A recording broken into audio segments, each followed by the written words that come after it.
Part 30, Mireya. Laglag ang balikat na naglakad si Mireya ulit papasok ng bahay.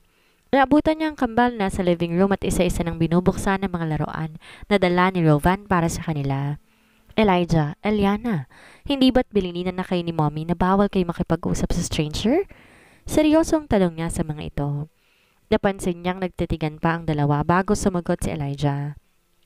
Mommy, hindi naman po siya stranger eh. Tsaka pumunta na siya dito sa atin noong nakarang araw, kaya hindi po siya masamang tao. Sagot naman ni Elijah sa kanya. Elijah, sino may sabi sa'yo na hindi siya stranger? Kailan niyo lang siya nakita tas tumatanggap na kagad ng garag mula sa kanya? Seryosong tanong niya dito. Napansin niyang kaagad na natameme si Elijah. Dahan-dahan itong nabitawan ng hawak na regalo at malakas na umiyak. Mommy, galit po ba kayo sa akin? Di naman sinasadya ni Elijah at saka mukhang di naman po siya bad guy. Katunayan nga, kinarga niya pa kaming dalawa ni Eliana eh. Umiiyak nitong paliwanag na mas lalo niyang kinagulat. Shit! Gaano ba katagal ni Rovan nakausap ang mga bata? Tsaka ano ang ginagawa ng mga gwardya na nagbabantay at bakit nila pinayagan na makipag-usap ang mga anak niya sa mga taong bago lang sa paningin nila? Oo nga po, Mommy. Hindi po bad guy si Tito. Talong niya nga po sa amin kung gusto daw ba namin na maging daddy siya eh. Mabait po siya, Mommy. Sabat naman ni Eliana. Kagaya ni Elijah, naiiyak na din to. Kaya parang bigla siyang nawalan ng lakas at dahan-dahang napaupo sa malambot na sofa. God, anong ibig sabihin nito? Nag-uumpisa na naman ba si Rova na guluhin ang buhay nilang mag-ina? Nagpaparamdam na naman ang taong iyon at natatakot siyang isipin na baka muli na namang manggulo si Rovan at dumating na naman sa punto na hindi niya ito maiiwasan. Okay, don't cry na babies. Hindi naman ako galit sa inyo at never ako magagalit sa inyo. Nagkataon lang kasi na sobra ako nag-aalala na baka mapahama kayo. Hindi kayo nagpaalam sa akin kanina na may kinakausap pala kayong tao sa labas kaya nag-aalala ako ng sobra. Paliwanag niya sa mga ito. Kusa niya na rin niyakap ang mga ito para patahanin na sa kanilang pag-iyak. Hindi na po kayo galit sa amin, Mommy? Umiiyak na tanong ni Elijah. Kaagad naman siyang umiling. Hindi na. Love na love kayo ni Mommy at kahit kailan hindi ako magagalit sa inyo. Pero next time kapag may gustong magbigay sa inyo ng mga laruan, paalam niyo muna sa akin bago niyo tanggapin. Para naman di ako mag-aalala. Seryosong sagot niya sa mga ito. Sabay namang tumango ang dalawa. Opo, Mommy. And sorry po, ani Eliana. Sorry po, Mommy. Promise po kapag bumalik si Tito Rovan, ipapaalam po kaagad namin sa inyo bago po namin siya kakausapin. Bigkas naman ni Elijah. Hindi niya tuloy mapigilan ang matawa. Talaga naman, napaka-inosente pa nga talaga ng mga anak niya. Masyado pa silang bata para pagalitan kaya naman bilang ina, kailangan niya talaga ng malawak na pasensya para hindi niya mapaiyak ang mga ito. Wala namang masamang nangyari kaya walang dahilan para pagalitan niya ang mga ito ng sobra. Kakausapin niya na lang siguro ang mga gwardya, pati na ang tatlong kasambahay, na huwag payagan ng kambal na makipag-usap kahit na kanino, para hindi na ulit mangyari ang ganitong klaseng senaryo. Hindi siya talaga papayag, nalalapit-lapit si Rovan sa mga anak niya eh. Samantalang si Rovan naman, kanina pa nakatitig sa dalawang maliit na pouch na may lamang buhok. Buhok ito ng kambal at mukhang nakikiayon sa kanyang tadhana dahil na-timingan niya na naglalaro ang dalawang bata sa bakuran noong dumating siya. Hindi niya na kailangan pang makipag-usap kay Mireya para sa DNA test. Kusa na kasing lumapit sa kanya ang kambal kanina. George, gusto ko na mabilis ang resulta ng DNA test. Utos niya kay George habang katabi to ng driver. Iniabot niya rito ang hawak niyang sample na kaagad din namang tinanggap ni George. Kaunting pagtitiis na lang. Once na malaman niyang anak niya ang kambal, sisiguraduhin niya na muli niyang makukuha si Mireya at may bonus pang dalawang bata. Willing siyang itamang lahat ng mga pagkakamali na nagawa niya noon. Ilang araw pa ang mabilis na lumipas, kahit papano naging payapa ang buhay nilang mag-ina. Di na din nagpakita sa kanya si Rovan at kahit sa mga anak niya, nalabis niyang pinagpapasalamat. Naging abala din siya sa negosyo nilang dalawa ni Jonas. Pumapasok na rin siya ng opisina habang ang kambal nasa bahay lang. Minsan sinasama niya mga ito sa opisina pero kadalasan kusa nagpapaiwan sa bahay para maglaro. Hanggang sa isang araw, niyaya niya ang mga anak niyang lumabas para bumili ng mga school supplies at iba pang mga gamit na gagamitin ng mga ito. Dahil ilang araw na papasok na sila sa eskwelahan. Kindergarten man sila, gusto niya nang kumpletuhin ng gamit ng mga ito. Isa pa, malapit ng pasukan kaya naman ito na ang tamang pagkakataon para ihanda ang mga gamit nila papasok sa school. Pagdating sa mall, una nilang dinaanan ay ang bookstore. Pagkatapos dumaan din sila sa department store at kids section para ibili ng mga damit at kung ano-ano pa ang kambal. Hanggang sa bigla na lang nagreklamo si Eliana na gutom na raw ito. Tinuro nito ang isang fast food chain na kaagad naman niyang pinagbigyan. Minsan lang naman tong maglambing sa kanya na kumain sa mga ganong kainan, kaya walang dahilan para di niya ito pagbigyan. Pagkatapos ng halos maghapon sa galaan, gabi na sila nakauwi ng bahay. Yun nga lang, hindi niya maiwasan na magulat nang sa mismong harap ng bahay nila may mga nakaparada ng mga sasakyan. Mommy, hindi po ba't si Tito Rovan po yan? Bakit siya nandito? Siguro may dala siyang toy sa amin ni Eliana. Narinig niyang tanong ni Elijah. Hindi naman siya nakaimig. Gusto na sanang ipasok ang sasakyan sa mismong parking ng bahay nang bigla na lang may humarang sa driveway. Mabuti na lang at naging maagap siya. Naapakan niya kaagad ang brake kung hindi, ewan na lang. Tsaka anong nangyayari? Ba't parang normal na lang yata sa anak niya na tawaging Tito Rovan si Rovan? Bakit feeling niya sa pananalita pa lang ni Elijah, close na agad ito kay Rovan? May mga nangyari ba na hindi niya alam? Malakas niyang binusinahan ng lalaking nakaharang sa driveway pero parang walang narinig. Hanggang sa mapansin na lang niya, nagsilapitan patungo sa sakayan niya ang iba pang mga kasamahan nito. Samantala, napansin niyang nakatayo na rin si Rovan sa mismong labas ng pintuan ng kotse at nakatitig sa gawin nila. Ano ba? Anong kailangan niyo? Galit niyang sigaw sa mga kalalakihan. Napasulyap pa siya sa kambal at di niya maiwasan na makaramdam ng matinding pagkagulat nang kumaway pa ito kay Rovan. Gosh, close na kaagad sila? Hindi man lang natakot ang kambal sa lalaking yon. Well, siguro nga, totoo talaga ang lukso ng dugo, kaya ganon.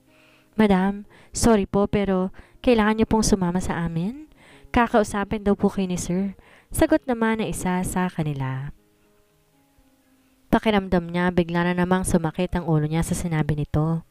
Ang hindi pagpapakita sa kanya ni Rovan nitong mga nakarang araw ay akala niya tatantanan na siya nito pero nagkamali pala siya. Bumubero lang pala ang gago at eto na naman siya. Mukhang nag-uumpisa na naman yatang guluhin ang tahimik niyang buhay. Pakisabi dyan sa baliw mong amo na wala akong panahon na makipag-usap sa kanya. Seryosong sagot niya. Hindi naman ito natinag. Napansin niyang pilit na nitong binubuksan ang pintuan ng kanyang kotse pero hindi nito magagawa dahil nakalak nga iyon. Ano ba? Hindi ba kayo nakakaintindi? Sinabing ayokong makausap ang amo niyo eh. Mga bingi ba kayo? Galit niyang asik dito. Mommy, kakausapin daw po kayo ni Tito Rovan. Baka naman po gusto niyang makipag-friend sa inyo? Sabat na naman ni Eliana. Hindi niya maintindihan kung bakit ganito ang linyahan ng mga anak niya eh. Na para bang sobrang close na ng mga ito kay Rovan? Sa sobrang inis na nararamdaman, galit siyang napatitig kay Rovan na noon ay cool na cool lang ang postura na nakatitig sa gawin nila habang ngiting-ngiti pa. Kinawayan pa nito ang kambal na mas lalong nagpadagdag sa inis na nararamdaman niya. Ma'am, wag na po kayong gumawa ng mga bagay na ikatotrauma ng mga bata. Sumama na lang po kayo ng maayos sa amin. Hindi naman po kayo mapapahamak eh. Gusto lang po kayo makausap ni Sir na kayo lang. Muling wika ng lalaki, kaya yamot siyang napabuntong hininga. Napasulyap muli siya sa mga anak niya bago siya napasimangot. Shit! Mukhang wala namang trauma na nagaganap sa mga anak niya eh. Mukhang excited pa nga yata ang dalawa na makaharap si Rovan. Ano ba talaga ang meron? Ano ba talaga ang nangyayari? Okay, sige. Pero hayaan mo munang ihatid ko sa loob ng bahay ang anak ko? Seryosong sagot niya. Hindi na po kailangan, ma'am. Utos po ni Sir na isama ang mga bata para makapag-enjoy din sila. Sagot nito na labis niyang kinagulat. No, hindi pwede. Sabihin mo sa amo mo na ayoko siyang makausap or makita. Sabihin mo sa kanya tantaran niya na ako dahil hindi na siya nakakatuwa. Galit niyang singhal dito. Kaya lang ang galit niyang iyon wala ding nangyari. Nang bigla na lang kumuha ang mga to ng lubid at kinabit sa kanilang sasakyan. Pasensya na po kayo ma'am, utos po ni sir. Kung di daw po kayo sasama sa maayos na paraan, dadaanin niya daw po sa gantong bagay. Hahatakin po namin ang kotse ninyo hanggang sa makarating tayo ng villa. Seryosong wika nito na mas lalo niyang kinagimbal. Shit talaga. Baliw na nga ba talaga ang Rovan na yun? Wala sa katinoan ng pag-iisip. Mommy, sama na lang tayo kay Tito Rovan. Mabait naman po siya eh. Kapag wala po kayo, palagi siyang dumadaan sa bahay at meron siyang dalang mga pasalubong. Sabat na naman ni Eliana na mas lalo niyang kinagulat. Hindi niya alam ito at lalong di niya inaasahan. What? Anong sabi mo? Dumadaan ang lalaking yan dito sa bahay at kinakausap niyo pa rin? Sorry po, Mommy. Kasi po, mabait naman si Tito eh. Kagaya din siya ni Daddy Ninong Jonas na palaging may dalang pasalubong tuwing dinadalaw kami ni Eliana. Wala nang nagawa pa si Mireya, kundi pagbigyan ng nais ni Rovan. Hindi niya alam kung ano ba talaga ang sadya ng lalaking ito, pero sana lang talaga wala itong masamang balak sa kanilang mag-ina. Hindi niya alam, pero feeling niya nakuha ni Rovan ang loob ng mga anak niya nang wala siyang kamalay-malay. Masyado din kasi siyang naging abala nitong mga nakarang araw kaya hindi niya napapansin na lihim na palang pumupunta dito sa bahay niya ang lalaking yon. Mukhang malalagot sa kanya ang 2 gwardya at 3 kasambahay. Imagine, siya tong amo, pero wala siyang kamalay-malay sa mga nangyayari sa sarili niyang pamamahay. Pakisabi sa amo mo na sa loob ng bahay kami mag-uusap. Seryoso niyang wika sa tauhan ni Rovan na hindi niya alam kung ano ang problema at bakit hindi pa rin to umaalis sa may driveway. Ma'am, bilin po ni sir, sumama daw po kayo sa amin. At mabuti pa po, doon na kayo sa kotse niya at ako na lang magdadrive ng sasakyan mo. Nakangiting sagot nito sa kanya. Muling nagsalubong ang kilay niya. Ayos din na. Pumayag na nga siyang kausapin tong si Rovan. Hanggang ngayon, sila pa rin ba ang masusunod? Kagaguhan ng Rovan na yun. No, hindi pwede. Ano ko? Baliw? Pagkakatiwala ko sa iyo mga anak ko, gayong isa ka lang estranghero sa paningin ko. Mataas ang boses na sagot niya sa lalaki. It's okay po, Mom. We know him po. His Kuya George? Sabat din naman kaagad ni Elijah. Gulat na naman siyang napatitig sa anak niya. Do you know him? But I don't know him. Wait, don't tell me that Rovan isn't the only one you're talking about. Seryosong tanong niya kay Elijah. Napansin niya ang makahulugang tinginan ng kambal, kaya di niya mapigilan ang marahas na mapabuntong hininga. Kuya George is nice naman po. He's also our friend, Mommy. Doon na po kayo sa car ni Tito Rovan at si Kuya George na pong bahala sa amin. Sabat naman ni Eliana na feeling niya lalong nagpasakit ng ulo niya. Ma'am, pasensya na po. Huwag po kayo mag-alala. Rest assured po na safe po ang kambal sa mga kamay ko. Nakangiting sagot naman na George daw ang pangalan. Muli siyang napatitig kay Rovan na kanina pa nakamasid sa kanila. Nakasandal na ito sa sasakyan habang nakapamulsa. Halata na rin sa mukha nito ang inis kaya naman wala na siyang nagawa pa kung hindi ang dahan-dahang bumaba ng kotse para lapitan ito. Ano na naman ba to, Rovan? Ano ba ang kailangan mo? At bakit ka ba nagugulo ulit? Yamot niyang tanong dito na makalapit siya dito. Isang ngiti ang kaagad gumuhit sa labi nito at di na siya nakapalagpa nang bigla na lang siya nitong hawakan sa braso at giniya papasok ng sasakyan. Muli pa siyang napalingon sa kambal at nang mapansin niya, ngiti-ngiti ang mga ito habang nakatitig sa gawin ni Rovan, wala na siyang nagawa pa kundi sumunod na lang sa agos. Feeling niya na ibenta na yata niya ang sarili niyang mga anak na hindi niya man lang namamalayan. Nang makasakay na sila ng kotse, kaagad na rin silang umarangkada papaalis. Ilang sandali din katahimikan ang namayani sa kanilang dalawa bago unang nagsalita si Rovan. So, kamusta ka? Kinuwento sa akin ni Jonas ang nangyari 5 years ago and I'm sorry, Mireya. Wala ko nagawa para iligtas ka mula sa mga kamay ni Feliz. Seryosong wika ni Rovan sa kanya. Hindi niya naman mapigilan ang mapa-ismid. Hindi niya alam kung anong pumasok sa kokote ng taong to at kung bakit kailangan pang pag-usapan na nakaraan. Tapos na yon at may sarili na tong buhay. So, tapos na yon at ang tanong ko, anong kailangan mo? Bakit ka lumalapit sa mga anak ko nang hindi ko alam? Seryosong tanong niya dito. Saglit na natigilan si Rovan. Tumitig to sa kawalan bago nagsalita. Bakit? Wala ba akong karapatan na gawin to? Mga anak ko sila at gusto mo ba habang buhay to itago sa akin, Mireya? Seryosong sagot nito na labis niyang kinagulat. Hindi niya to inaasahan. Paano nalaman itong si Rovan ang tungkol dito? Ano? Paano ko nalaman? I have my own way, Mireya. You can't keep this from me forever. Seryosong sagot nito sa kanya. Di naman siya nakaimig. Gusto niyang itanggi ang tungkol sa mga bata pero sa tono ng boses ngayon, halatang sure to sa mga sinasabi nito ngayon sa kanya. Paano mo nagawa sa akin na itago sila? Alam mo bang sa nakalipas na 5 taon, wala ako ibang ginawa kundi hanapin ka? Walang minutong hindi kita naaalala. Halos mawalan ako ng pag-asa sa lahat. Seryoso nitong muling bigkas. Di niya naman mapigilan ang mapaismid. Sinong niloloko ng Rovan na ito? Siguro kung di niya alam na may Feliz ito, baka maniwala pa siya sa sinasabi nito ngayon eh. Pero hindi. Nagkaanak pa nga kay Feliz, di ba? So paano nito nasabi na hinahanap siya nito? Kalokohan. Hindi ka naniniwala sa sinasabi ko? Naiintindihan ko. Alam ko hanggang ngayon, galit ka pa rin sa akin dahil sa mga nangyari. But promise, magbabago ako. Babawi ako at gagawin kong lahat para muling bumalik ang tiwala mo sa akin. Mireya? Seryosong sambit nito. Hindi siya nakaimig. Seryoso ang mga matang tumitig siya sa kawalan. Kaya, bilis sabihin ang katagang iyon, pero napakahirap para sa kanya na paniwalaan. Lalo na't ayaw niya nang balikan pa ang nakaraan. Naging mabilis ang kanilang biyahe. Hindi na nga nagulat pa si Mireya na mapansin niya na sa villa na naman ang destinasyon nila.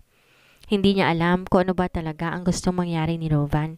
Pero pagdating nila ng villa at pagkababa pa lang nila ng kotse, nagulat na lamang siya nang bigla na lang siyang salubungin ng isang batang lalaki. Mommy! Mommy!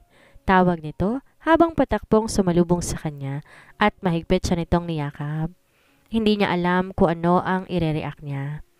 Nagulat din kasi siya, lalo na maramdaman niya ang pag-iyak ng batang lalaki. Mommy, don't leave me, okay? Please, promise, I'll be a good boy. I miss you so much, Mommy. Umiiyak na sambit nito. Nagtatanong ang mga matang tumitig siya kay Rovan. Naguguluhan siya at hindi niya alam kung ano ang nangyayari. Anak mo siya. Anak nating dalawa ang ating panganay, si Nicolas. Seryoso nitong wika sa kanya. Kagad namang nanlaki ang mga mata niya sa gulat. Feeling niya biglang lumubong ulo niya sa narinig. Ano? Anong sabi mo? Seryosong tanong niya kay Rovan. Ang alam niya kasi noon namatay ang anak nila sa panganganak niya. Pero ano to? Bakit may isang batang lalaki na ayaw nang umiwalay sa pagkakayakap sa kanya ngayon? Mireya, I'm sorry. I know I'm very stupid. Nakagawa ko ng isang malaking bagay na alam kong pagsisisihan ko habang buhay. Pinaniwala kita noon na namatay ang anak natin? Seryosong wika ni Rovan. Di na niya mapigilan pa ang sarili niya. Kusa nang pumatak ang luha mula sa kanyang mga mata. Ano? Rovan, paano mo ito nagawa sa akin? Alam mo bang walang oras sa tinatanong ko ang sarili ko kung saan ako nagkamali? Bakit mo ito nagawa sa akin? Umiiyak niyang sambit. Ang kaninang emosyon na pilit niyang tinatago dito ay kusa nang kumawala. Napatitig siya sa mukha ng batang ayaw nang bumitiw sa kanya at di na mapigilan ng mapahagulhon ng iyak. Anak ko siya?